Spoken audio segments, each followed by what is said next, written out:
boleh kok KD-nya tidak tercapai, yang penting lebih kalau menurut kita adalah life skill-nya itu yang harus akhirnya dia membuat soal.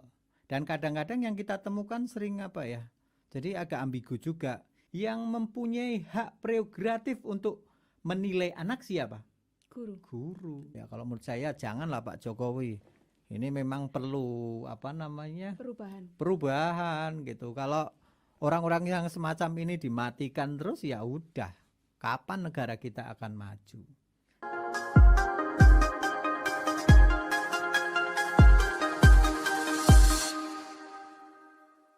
Ketemu lagi ya di episode kedua. Betul.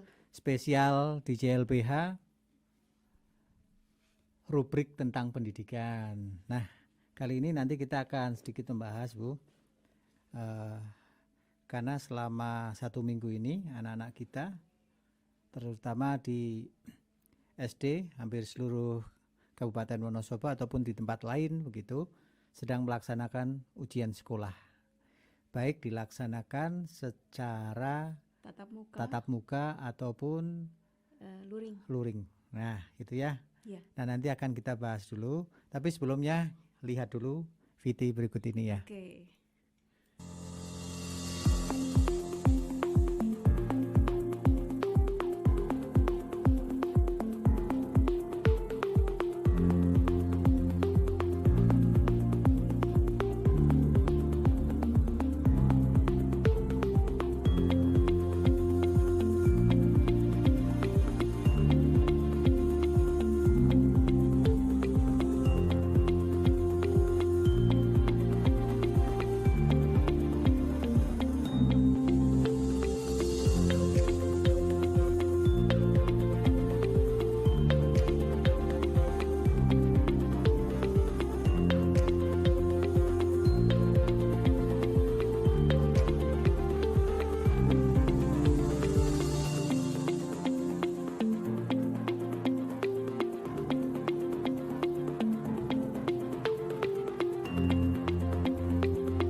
Cukup dramatis. Iya, Pak. Jadi kemarin saya syuting saat anak-anak sedang melakukan ujian sekolah, saya coba mengambil gambar. Habis itu saya memang tujuannya adalah untuk ngasih motivasi ke anak-anak gitu. Karena ujian untuk yang pertama kali ya di SD Nasional Kaguka ini ya boleh dikatakan cukup dramatis, karena seharusnya pelaksanaan ujian ini benar-benar sesuatu yang kita nanti ketika kita mendirikan sekolah, dan ini merupakan ujian yang pertama kali ya. Dan gitu. Kita melaksanakannya secara mandiri, benar-benar disesuaikan dengan kondisi sekarang ini. Oke. Nah, sekarang lihat tadi VT-nya. Sebenarnya kita ingin menjadikan ujian sekolah ini bukan hal yang harus ditakuti. Tapi kita menyemangati, sebagai guru kan harus menyemangati itu, supaya anak-anak nanti ketika mengerjakan tugas, mengerjakan soal bisa sesuai dengan harapan. Bagaimana pelaksanaannya, Bu? Pelaksanaan ujian sekolah di SD Nasional Kaguka benar-benar dilaksanakan secara mandiri. Jadi pembuatan soalnya murni dikerjakan oleh guru-guru kita. Semacam itu, Pak. Jadi bobot materinya itu diambil dari kelas 4, 5, dan 6. 4, 5 kan otomatis dulu pembelajarannya masih tatap muka seperti biasa. Nah, untuk kelas 6 ini benar-benar murni pembelajaran jarak jauh karena adanya pandemi. Nah, untuk kelas 4 itu diambil bobotnya 15%.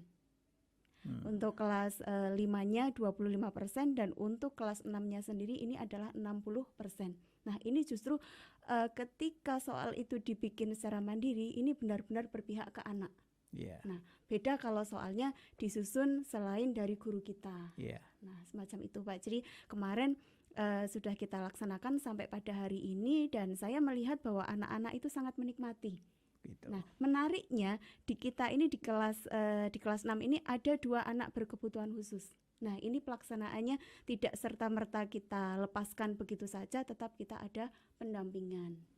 Jadi begitu anak berangkat ke sekolah, saya lihat ya tetap mukanya berseri-seri, tidak ada yang tegang.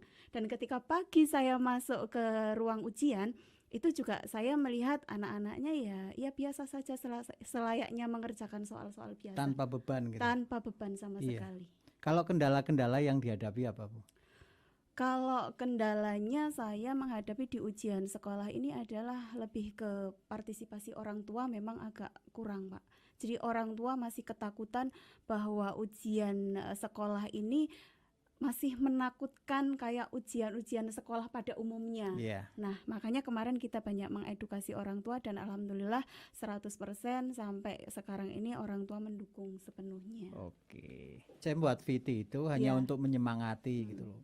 Kita menganggap ujian itu sebenarnya sama seperti ya anak-anak melakukan kegiatan keseharian gitu loh. Betul. Jadi ujian bukanlah sesuatu yang kayak dulu lah. Bayangan kita namanya ujian itu harus mengikuti beberapa tahap, ada tryout, itu kan ada latihan-latihan yang akhirnya membebani waktu anak dan menjadikan itu anak harus menyempatkan waktu dan untuk berpikir keras, berusaha keras agar bisa mendapatkan hasil yang maksimal. Gitu. Sehingga yang terjadi apa? Dulu banyak anak stres, Bu. Mungkin Bu Rahma masih ingat ketika ujian dulu pernah terjadi ada beberapa sekolah yang tidak lulus itu. Ya. Mulai dari situlah pro kontra terjadi gitu. Orang yang akhirnya ada 2 pilihan, ada yang mendukung ujian nasional, ada yang menuntut supaya ujian nasional itu ditiadakan dan berubahlah sekarang menjadi ujian nasional gitu loh. Nah, ini sebenarnya sangat tepat sekali gitu. Justru sekarang dengan kondisi pandemi ini masyarakat diberi sebuah kesadaran, pemahaman terkait dengan apa yang dimaksud dengan ujian sekolah itu gitu loh. Jadi ujian sekolah itu ya sama halnya kayak ulangan biasa gitu. Betul. Loh. Jadi bukan lagi semacam kayak hal-hal yang menakutkan begitu. Sehingga kemarin kita jumpai beberapa kasus di beberapa sekolah itu yang kebetulan curhat dengan saya, Bu. Iya. Ya, karena hampir semua itu masih jadi berpikirnya itu adalah masih sama seperti dulu gitu. Bahwa anak melakukan ujian itu ya harus ada pengawasan, harus ada pengetatan supaya anak itu tidak melakukan contek-mencontek lah begitu ya. Dan itu yang terjadi. Tapi sekarang berbeda gitu loh. Justru anak itu apalagi kalau yang dilakukan ujian di rumah. Kemarin sore kan saya datangkan tetangga saya itu datang di sini anak kelas 6 gitu loh. Saya cuma ngelihat aja gini. Ini Mas Kiki namanya. Mas Kiki dari pagi, sore, malam itu main terus gitu. Ya kalau enggak cuma lari-lari, main sepeda atau main game. Terus saya pura-pura saya tanya kemarin. Coba di antara kalian ada yang enggak kelas coba di antara kalian ada enggak yang kelas 6 gitu loh. Mas Kiki ngacung, saya Pak. Loh, kamu kan lagi ujian Ki gitu. Kenapa enggak belajar? Belajarnya nanti Pak. Jam berapa gitu. Dia bilang, aku belajarnya itu jam 11 malam. Lah, jam 11 malam sampai jam berapa? Ya, sampai ngantuk. Berarti ya setengah jam bisa. Ya bisa jadi gitu. Kita ingin mengorek saja gitu. Kok santai gitu. Ya memang demikian yang seharusnya gitu, bahwa ujian itu tidak serta-merta itu membuat sebuah ketakutan gitu loh. Nah, lucunya lagi anak-anak ini sendiri sekarang udah merasa aduh belajarnya kok jadi kayak gini. Bahkan sampai bilang aku tuh bosan sebenarnya dengan situasi yang semacam ini gitu. Setiap hari mulai dari bangun tidur sampai tidur lagi, anak sekarang sudah mulai bosan dengan aktivitas itu. Terlebih menghadapi ujian ini, ya udah dianggap kayak biasa aja, nyantai aja Pak. Iya. Wong paling nanti soalnya aku bisa ambil dari buku, ambil dari Google gitu loh. Jadi mereka diberi ruang untuk mencari tahu gitu loh. Jadi tidak seperti dulu jawab itu ya harus sesuai gitu. Makanya harus banyak dihafal-hafalkan gitu loh. Itu. Nah, terus kalau yang pelaksanaan di SD Kakuka selama ini tadi kan ada kendala gitu. Terus ada nggak kejadian-kejadian yang mungkin perlu disampaikan gitu? Kalau kejadian-kejadian selama Ya, ujian, kejadian lucu bisa, kejadian luar biasa. Jadi lebih kompleks kejadiannya gitu. oke. Kalau kejadian sih saya lebih melihatnya ke anak yang berkebutuhan ini. Nah, ini kan jarang ditemukan di sekolah lain mungkin ya. Ini jadi ketika saya datangi gitu ada satu soal yang ketika saya suruh baca, anaknya udah baca, maksudnya paham nggak tahu, sampai saya ulang beberapa kali tetap nggak paham, sampai kita kasih clue-cluenya. Di situ saya ya nggak apa-apa juga, karena memang kemampuan anak mungkin tidak di segi akademiknya, tapi tetap kita kasih dorongan, tetap bukan kita ngasih jawaban ya, paling tidak kita ngasih pemahaman dari soal tersebut sampai anak benar-benar paham, semacam itu Pak. Dan kualitasnya harus berbeda. Kualitasnya kita memang dibikin berbeda. Jangan Jadi sama tidak kayak yang sama, normal gitu. betul. Ya taruhlah kasih 25% aja udah bagus lah Iya. gitu. Namanya anak-anak khusus kan, anak-anak spesial itu tidak bisa disamakan dengan yang lain. Tapi ini gini, saya mau mengetahui aja sejauh mana pemahamannya Bu Rahma ini terkait dengan menurut pendapat, ya, menurut pandangan Bu Rahma, apa sih yang dimaksud dengan ujian sekolah itu? Oke. Secara teoritis dulu. Kalau secara teoritis adalah untuk mengukur ketercapaian kompetensi dasar atau standar kelulusannya anak tersebut ya. Itu secara teoritis mungkin seperti itu. Tapi kalau ujian nasional ya Pak, ujian nasional atau ujian sekolah, kalau dilihatnya sekarang lebih ke apa ya? Jadi bukan untuk mengukur serta-merta materi tersebut, tapi seberapa berkualitasnya proses selama pembelajaran dari kelas 1 sampai kelas 6 itu sih sebenarnya harusnya masuknya ke situ. Tapi banyak sekolah yang nggak pede ya bikin soal gitu. Iya. Kenapa harus bareng-bareng gitu loh? Itu yang sangat saya sayangkan. Itu kan anak-anak yang menghadapi kita, ibaratnya guru-guru. Tapi ketika pelaksanaan ujian sekolah sendiri, kenapa sih soalnya harus dibikin istilahnya ada yang mengcover orang dari luar ibaratnya ya, entah itu dari KKG ataupun dari lainnya gitu. Jadi saya sangat menyayangkan itu, karena kalau soalnya itu benar-benar dibikin dari istilahnya orang luar kan tidak memahami anak kita.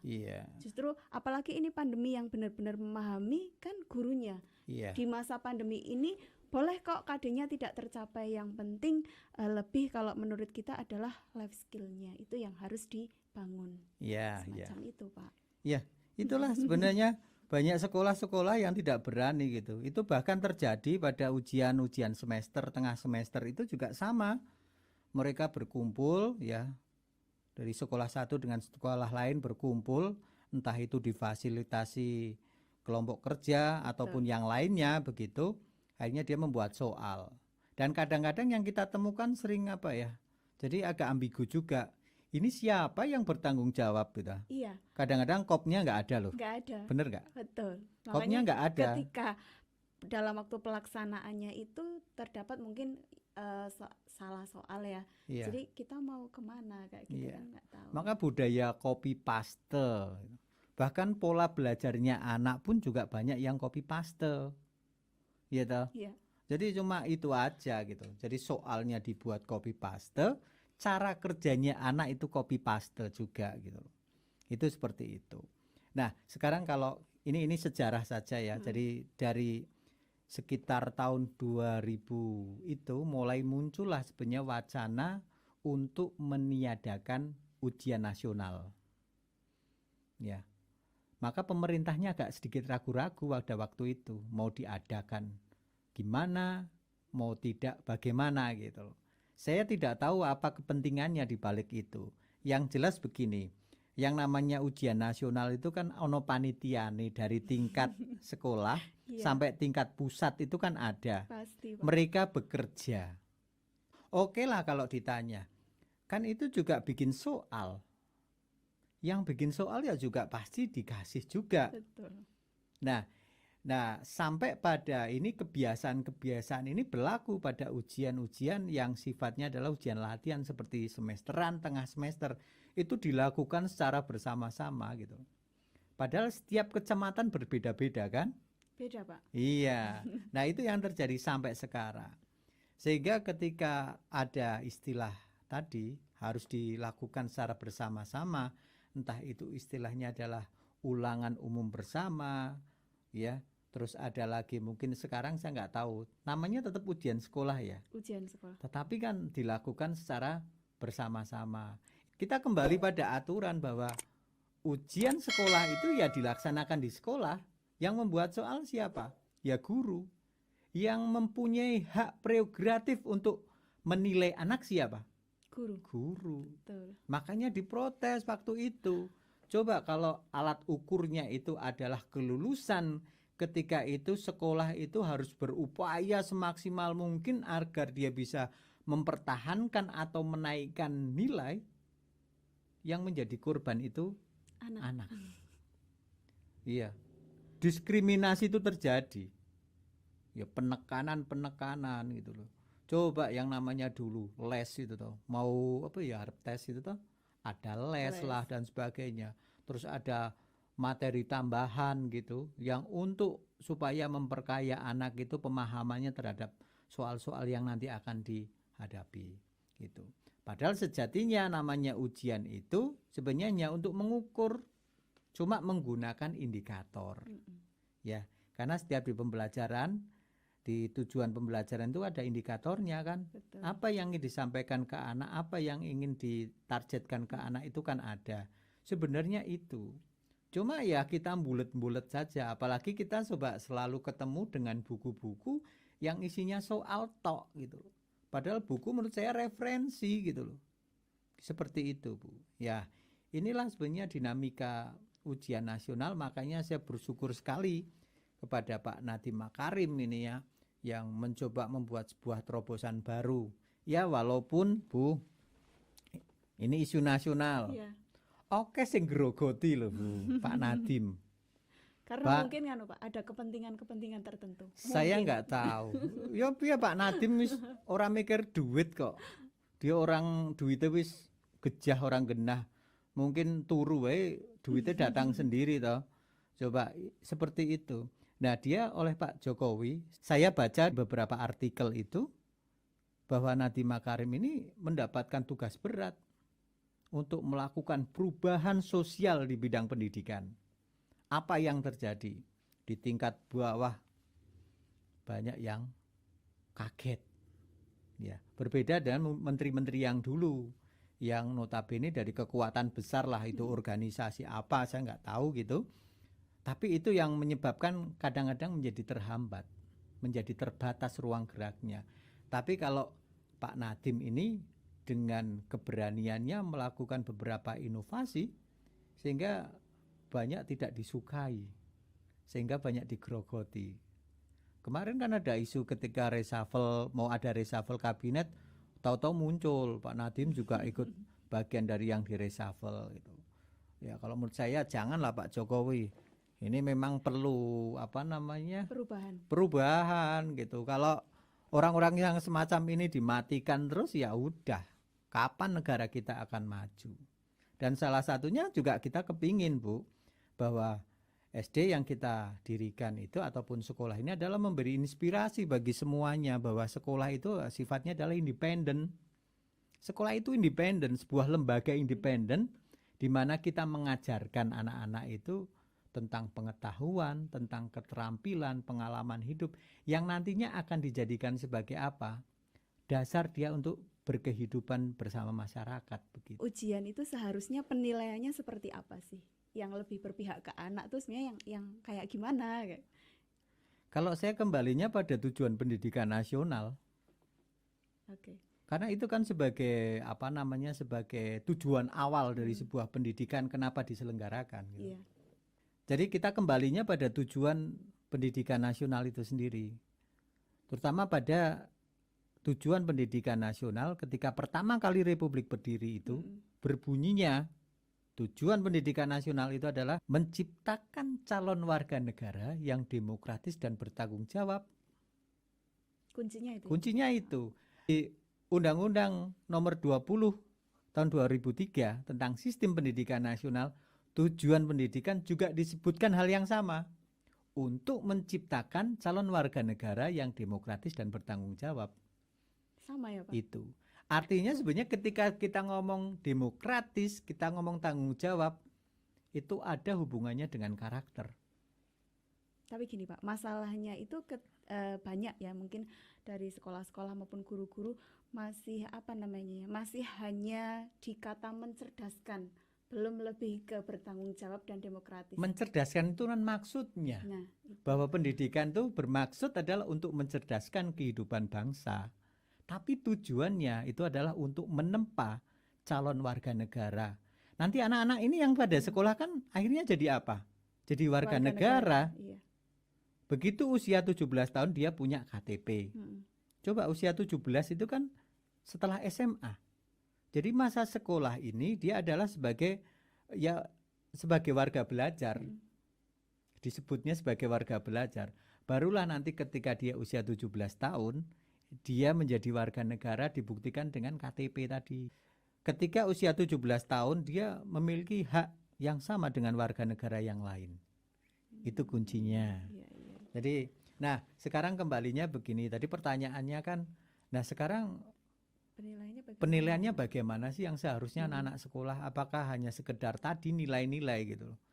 Nah, nilai ini kan sebenarnya kan banyak metodologi. Ya, ada yang sifatnya kuantitatif, ada yang sifatnya kualitatif. Nah, selama ini yang terjadi itu adalah sifatnya kuantitatif. Ya. Ujian, ulangan harian ataupun yang lainnya ini adalah sebagai untuk mendapatkan data hasil pencapaian belajar anak itu. Terus akhirnya diakumulasikan menjadi nilai. Nah, nilainya dalam bentuk angka. Bisa menggunakan grade dari angka 100 sampai angka 10, bisa grade 10 sampai angka 1 gitu. Atau dikonversikan dengan yang lain. Contohnya misalnya kayak di TK itu, konversinya misalnya ada bintang 3, bintang 2, bintang 1 gitu. Ataupun dikonversikan dalam bentuk A, B, C gitu loh dalam abjad itu. Itu metodologinya itu seperti itu. Selain itu penilaian ada yang sifatnya kualitatif.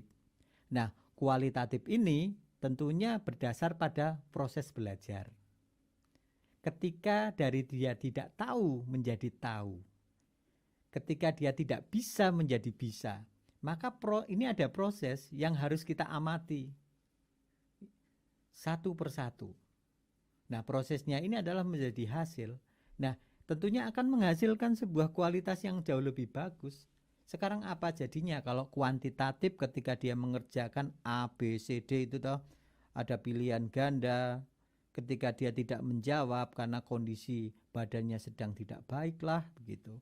Atau mungkin dia sedang ada permasalahan yang menjadi anak tidak bisa berkonsentrasi, akhirnya nilainya amblek, jebol. Apa yang terjadi coba? Padahal yang namanya nilai tidak bisa diulang lagi. Iya. Tapi kalau proses itu masih bisa sebenarnya dilihat, oh ini ada kemungkinan anak untuk bisa lebih baik. Jadi ada pertimbangan-pertimbangan yang sifatnya lebih memanusiakan gitu loh. Karena tadi Bu kembalinya bahwa esensi pendidikan itu adalah upaya memanusiakan manusia. Tapi apa terjadi yang kemarin-kemarin? Semua kayak robot dan ilmunya adalah ilmu copy paste. Betul.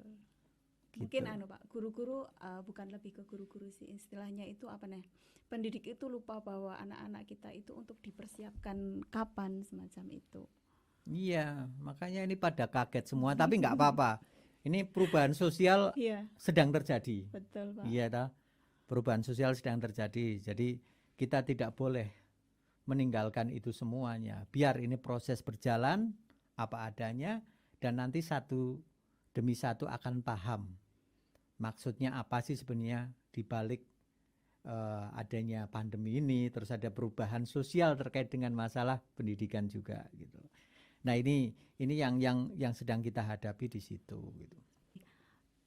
Karena yang kita hadapi anak-anak sekarang itu lebih ke apa namanya era digital, anaknya kecerdasannya juga luar biasa. Iya. Nah, cuman kadang apa yang anak-anak dapat di sekolah ini jadi tidak sinkron dengan Iya. kebiasaan-kebiasaan di rumah. Pada akhirnya nanti anaknya ini akan menjadi dua kepribadian, Pak. Nah, kadang di sekolah sudah baik, nanti di rumah ada keluhan semacam ini dan lain sebagainya.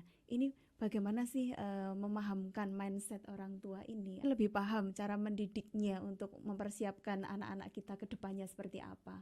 Karena kan tantangannya jauh lebih besar kan, Pak. Iya. Nah, itu bagaimana, Pak? Ya itu. Jadi kenapa yang tadi saya sampaikan bahwa sebenarnya penilaian yang paling tertinggi menurut saya gitu. Hasil dari sebuah proses pembelajaran itu ya respect, Bu. Sikap menghargai. Dan jangan lupa anak-anak kita itu sekarang sedang mengalami krisis yang namanya krisis menghormati. Betul, Pak. Iya toh? Itu. Karena menghormati itu unsurnya banyak. Kedisiplinan. Ada nggak hubungannya dengan orang lain? Ada, Pak. Berarti menghormati orang lain. Kejujuran. Ada nggak hubungannya dengan orang lain? Iya. Ada. Apalagi coba? Kejujuran, tadi kejujuran ya, kedisiplinan. Ya. Terus apa namanya ya? Tanggung jawab. Ya. Ada nggak hubungannya dengan orang lain? Ada, Pak. Nah, terus apa lagi? Keteraturan mungkin. Keteraturan. Ada nggak hubungannya dengan orang lain? Ada. Jadi itu. Nah, ini yang sering lupa. Apa yang saya pelajari sebenarnya ketika pendidikan di Jepang itu berhasilnya itu ya di situ itu. Ketika menjadikan anak-anak ini yang kelak akan menjadi calon warga negara, dia punya sikap yang namanya sikap respect. Menghargai. Menghormati. Apa yang terjadi sekarang? Kita kan krisis, orang tua, aduh anak saya sekarang sudah bisa menghormati orang tua begitu. Karena mereka dididik atas dasar tuntutan. Tuntutan siapa? Tuntutan atas ekspektasi orang lain. Nek anaknya pinter, mbok kamu kayak itu gitu loh. Itu yang masih banyak terjadi, Pak. Yang masih banyak terjadi. Biar yang namanya, bahkan saya kemarin bilang gitu sama Mas Kiki itu bilang gini, Ki, nilaimu adalah nilai terbaikmu itu adalah kejujuran. Maka ketika kamu ujian sekolah di rumah, maka yang harus kamu pegang itu adalah kejujuranmu. Tapi kalau kamu tidak jujur, ya sudah, itu adalah ukuran keberhasilan nilaimu pada saat ini gitu. Itu. Jadi nilai kejujuran itu sangat penting sekali. Nah, ketika orang tua lupa bahwa setiap anak itu memiliki potensi yang tidak sama seperti anak lain. Kadang dewe sering dibanding-bandingke kok. Bu Rahma wae nek dibandingke jajal. Dene kok luwih ayu kae ngono piye, Bu? Sakit enggak, Bu? Sakit, Pak. Lah iya apa meneh anak gitu. Anak sering juga gitu. Saya merasakan dulu loh, Bu, ketika zaman saya dibanding-bandingkan. Dan saya merasa menjadi orang yang paling bodoh. Karena saya tidak bisa sama seperti orang lain. Bagaimana cara kita mendidik anak? Ya, tanpa menyakiti anak, dalam arti menyakiti secara psikis atau fisik. Karena bagaimanapun sekolah yang baik itu adalah sekolah yang menyenangkan. Dan sekolah itu bisa toh dilakukan di mana saja, bisa di rumah, bisa di sekolah, bisa di alam terbuka. Jadi sekarang sudah sedikit ada pemahaman bahwa sekolah itu tidak harus melulu dilembagakan. Iya. Banyak loh, Bu, yang ikut pada kejar paket A, B, C itu ternyata bisa untuk melanjutkan kuliah. Bahkan di universitas negeri bisa loh. Nah, ini sekarang terus harus bagaimana kita sekolah. Nah, sekolah yang formal ini adalah sebagai salah satu layanan, tapi ternyata banyak alternatif-alternatif lain, homeschooling, kejar paket, ataupun yang lainnya gitu loh. Jadi paling tidak sekarang sudah sedikit ada pemahaman ini ya, bahwa namanya sekolah itu tidak melulu ya tadi yang seperti yang terjadi sekarang gitu. Jadi sekolah itu bisa dilakukan di mana saja begitu. Yang penting lingkungannya menyenangkan, mungkin itu ya Pak. Iya, yang penting itu ketika anak belajar tanpa beban, dengan sukarela, saya kira kualitasnya akan terbangun dengan baik. Betul. Banyak keluhan-keluhan yang masuk ke saya ketika anaknya dari sekolah pulang ke rumah misalkan gitu ya, membawa kata-kata yang kurang, istilahnya tuh dianggap orang tua itu kurang sopan, seperti itu ya. Jadi Contohnya gimana, wes? contohnya mungkin bilang Ngomong aja nggak apa-apa. bilang Ini di medsos nanti Oke. malah yo salah pengertian. Oke, jadi contoh istilahnya itu anak pulang itu membawa sesuatu yang kurang baik, Kata baru. Misalnya kata sudahlah gitu kan gitu. Nah, itu. Nah, itu bagaimana, Pak? Pengennya itu orang tua anaknya yang baik-baik saja, tetapi ketika mendapatkan anaknya ini mendapatkan sesuatu yang kurang baik, ini yang disalahkan malah lingkungannya, Iya. tidak serta-merta mungkin mengedukasi atau apa. Nah, itu bagaimana? Ya itu tadi, kalau saya setiap anak saya ya, saya ya. memperlakukan anak saya dulu Hmm. gitu. Anak saya begitu mendapat kata-kata baru, ya saya bersyukur. Walaupun katanya mungkin negatif gitu. Nah, negatif itu hanya perspektif aja gitu. Ketika ngomong sudahlah tadi gitu kan, tinggal perspektifnya apa gitu loh. Kalau misalnya itu binatang, ya kita jelaskan. Ya. Jadi tidak boleh orang itu dianalogikan sebagai binatang dengan kata umpatan gitu loh. Nah, kita jelaskan ada kata baik dan ada kata yang tidak baik. Hanya masalah penempatan. Begitu. Nah, ini harus dipahamkan supaya kalau setiap anak mendapatkan kata-kata yang baru, baik itu yang positif atau negatif, ya dijadikan sebagai perbendaharaan kata. Jangan menjadi sebuah masalah. Nah, ketika disitulah peran kita. Jadi jangan sampai cuma ketika bilang sudahlah tadi, terus malah kita marah-marah. Bukannya kita dijelaskan, tidak boleh kata itu boleh diucapkan, tetapi harus ditempatkan pada waktu yang sesuai. Kalau kita marah-marah sama orang lain, terus kita kata-kata itu keluar, itu akan menjadi tidak baik. Tetapi coba kalau gurunya mengajarkan, ini loh binatang namanya anjing misalnya toh. Bahasa Indonesianya anjing, bahasa Inggrisnya dog, bahasa Jawanya sudahlah tadi gitu loh. Jadi kenal orang tua sendiri sudah menganggap itu ada sesuatu yang negatif, sehingga negatif terus. Namanya orang hidup itu harus dikenalkan juga. Namanya orang hidup itu tidak hanya dikenalkan kebaikan juga. Ketika dia melakukan kesalahan, pahamkan dia, jelaskan dia, terangkan dia, apa maksudnya. Nah, tetapi kalau ketika anak sedang melakukan hal-hal yang tidak baik itu, terus kita matikan dengan kata-kata negatif yang muncul dari kita, ya sudah. Contohnya saja, nggak boleh ngomong kayak gitu. Emang nggak boleh, beneran. Wong boleh kok ngomong kayak gitu. Hanya saja perlu dijelaskan hal-hal yang mana yang seharusnya dan mana yang tidak seharusnya begitu. Jadi kita syutingnya itu di hari Rabu, nanti share-nya kalau tidak hari Kamis, Jumat gitu. Iya. Nah, paling tidak nanti para pendengar atau pemirsa di JLBH ini bisa mengikuti percakapan kita terus. Karena yang jelas kita akan menyampaikan hal-hal yang benar-benar nyata di depan mata ya. Supaya tidak ada dusta di antara kita toh. Jangan, Pak. Iya, supaya kita akan jelaskan apa adanya. Jadi seperti itu, dan masyarakat ataupun juga semuanya saja bisa tergerak hatinya gitu.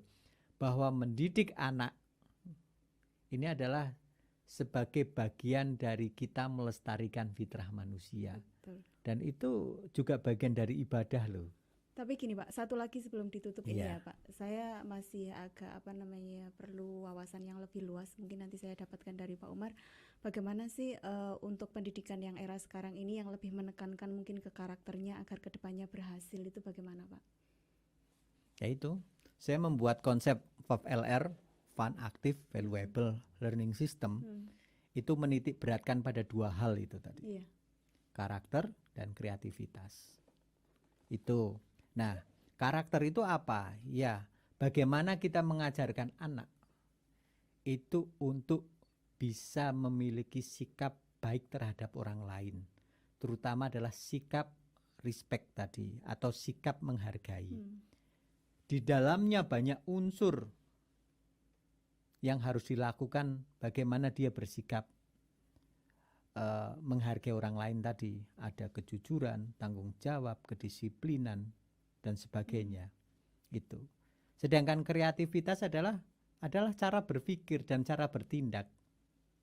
Ya.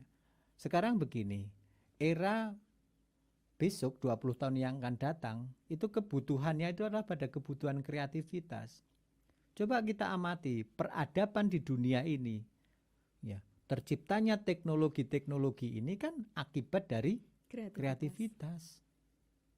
Jadi orang membuat kreativitas itu dalam rangka adalah apa? Melengkapi kekurangan sebelumnya. Di TK atau playgroup lah. Latih aja kemandiriannya. Hal yang sederhana saja loh. Banyak loh anak-anak kita yang masih disuapi toh. Banyak Biarkan sekali. dia kasih kesempatan tuh bisa makan sendiri pakai sendok. Syukur-syukur diajari pakai supit.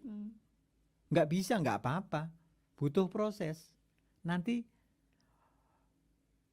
akan ada waktunya untuk bisa toh. Terus yang SD karakternya yang dilatih apa? Sikap menghargainya tadi, respectnya tadi. Terus SMP latih critical thinkingnya supaya dia kritis terhadap hal-hal yang kecil gitu loh. Ya. Biar dia berargumentasi, biar dia mengamati hal-hal lingkungan yang menurutnya dia itu perlu diperbaiki atau perlu ditambah gitu. Nah, barulah pada tingkat SMA berikan kreativitas. Kenapa SMK itu ada di SMA gitu, di jenjang-jenjang sekolah lanjutan atas. Mungkin gitu. karena apa ya? Sudah mulai Di situ dikasih pilihan nggak? Masuk SMK pun kan milih jurusan. Betul. Apalagi di SMA juga nggak dikasih alternatif pilihan nggak? Apa cuma masuk di situ aja gitu kan nggak toh? Dikasih alternatif. Mau jurusan IPA, IPS atau bahasa. Kalau di SMK terserah banyak sekali, banyak rumpun-rumpun jurusan toh. Mau teknik ada, terus juga yang sifatnya apa? Kayak misalnya ke kantoran gitu loh, keadministrasian ada, manajemen ada gitu kan. Banyak. Dan anak-anak dikasih pilihan. Itulah sebenarnya. Kenapa pemerintah itu malah justru menggiatkan di awal-awal tahun 2010 kaitannya dengan SMK gitu. Nah, ini yang menjadi malah saya sendiri sampai sekarang bertanya-tanya, justru di Kabupaten Wonosobo itu tidak ada SMK yang didirikan itu jurusannya jurusan pertanian. Karena memang Wonosobo itu kan potensinya adalah potensi pertanian. Malah diperbanyak itu perangkat-perangkat lunak, komputer, terus sekretaris, terus apalah gitu.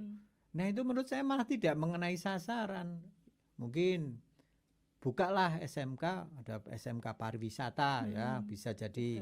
Terus ada SMK pertanian atau SMK industri lainnya gitu, yang sifatnya seperti di SMIK gitu. SMIK tahu nggak Bu? Sekolah Menengah Industri Kerajinan itu ada di Semarang dan di Jepara. Karena kalau sesuai dengan daerahnya. Iya, di Semarang itu batik. Tapi kalau di Jepara itu ukir. Itu aja Bu. Oke Pak. Mungkin kita lanjut nanti dengan tema-tema lain pada edisi. Kalau kita istilahnya rubrik aja. Ya, rubrik pendidikan di DJ LBH. Terima kasih. Sampai jumpa.